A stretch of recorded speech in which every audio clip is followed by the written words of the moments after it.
ದಕ್ಷಿಣ ಕನ್ನಡ ಜಿಲ್ಲಾ ಭ್ರಷ್ಟಾಚಾರ ನಿಗ್ರಹ ದಳದ ಹೆಡ್ ಕಾನ್ಸ್ಟೇಬಲ್ ಆಗಿರುವ ಹರಿಪ್ರಸಾದ್ ಅವರಿಗೆ 2022ರ ಸಾಲಿನ ಮುಖ್ಯಮಂತ್ರಿ ಚಿನ್ನದ ಪದಕಕ್ಕೆ ಆಯ್ಕೆಯಾಗಿದ್ದಾರೆ. ಏಪ್ರಿಲ್ 2ರಂದು ಬೆಂಗಳೂರಿನಲ್ಲಿ ಮುಖ್ಯಮಂತ್ರಿ ಚಿನ್ನದ ಪದಕ ಪ್ರದಾನ ಕಾರ್ಯಕ್ರಮ ನಡೆಯಲಿದೆ. ಹರಿಪ್ರಸಾದ್ 1996ರಲ್ಲಿ ಪೊಲೀಸ್ ಇಲಾಖೆಗೆ ಸೇರ್ಪಡೆಯಾಗಿದ್ದು, ಪುತ್ತೂರು ಗ್ರಾಮಾಂತರ, ಪುತ್ತೂರು ನಗರ, ಪಾಂಡೇಶ್ವರ, ಕಡಬ, ಉಪ್ಪಿನಂಗಡಿ, ಬಂಟ್ವಾಳ ಮುಂತಾದ ಪೊಲೀಸ್ ಠಾಣೆಗಳಲ್ಲಿ ಅತ್ಯುತ್ತಮವಾಗಿ ಕರ್ತವ್ಯವನ್ನ ನಿರ್ವಹಿಸಿ ನಂತರ ಕಳೆದ 5 ವರ್ಷಗಳಿಂದ ದಕ್ಷಿಣ ಕನ್ನಡ ಜಿಲ್ಲಾ ಭ್ರಷ್ಟಾಚಾರ ನಿಗ್ರಹ ದಳದಲ್ಲಿ ಹೆಡ್ ಕಾನ್ಸ್ಟೇಬಲ್ ಆಗಿ ಕರ್ತವ್ಯ ನಿರ್ವಹಿಸುತ್ತಿದ್ದಾರೆ. ಅನೇಕ ಗಂಭೀರ ಅಪರಾಧ ಪ್ರಕರಣ ಹಾಗೂ ಎಸಿಬಿ ಇಲಾಖೆಯಲ್ಲಿ ಭ್ರಷ್ಟಾಧಿಕಾರಿಗಳನ್ನು ಹೆಡೆಮುರಿ ಕಟ್ಟಲು ಹಿರಿಯ ಅಧಿಕಾರಿಗಳಿಗೆ ಉತ್ತಮ ರೀತಿಯಲ್ಲಿ ನಿಷ್ಠೆಯಿಂದ ಸಹಾಯವನ್ನ ಮಾಡಿರುತ್ತಾರೆ.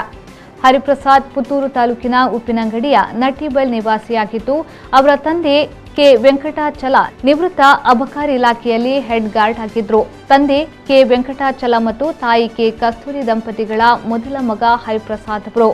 ಹರಿಪ್ರಸಾದ್ 26 ವರ್ಷಗಳಿಂದ ಪೊಲೀಸ್ ಇಲಾಖೆಯಲ್ಲಿ ಕರ್ತವ್ಯ ನಿರ್ವಹಿಸುತ್ತಿದ್ದಾರೆ.